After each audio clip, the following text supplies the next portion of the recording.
வணக்கம். என் பெயர் மகதி ஷாகாஸ். இன்றைய திருக்குறள். அறம்போலும் கூர்மையரேனும் மரம் போல்வர் மக்கட்பண்பு இல்லாதவர். பொருள். அறத்தைப் போல் கூர்மையான அறிவு உடையவர் ஆனாலும் மக்கள் உடைய பண்பு இல்லாதவர் மரத்தைப் போன்றவர். நன்றி.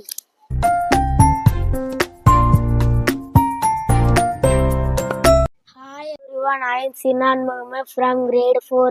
Today riddle time. I speak without a mouth and ear without ears. I have no body but I come alive with wind. What are my answer is a cow. Thank you.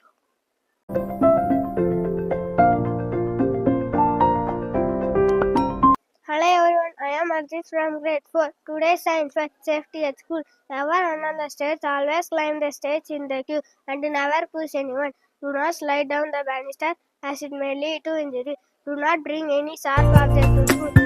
Avoid jumping on desk in the class. Thank you.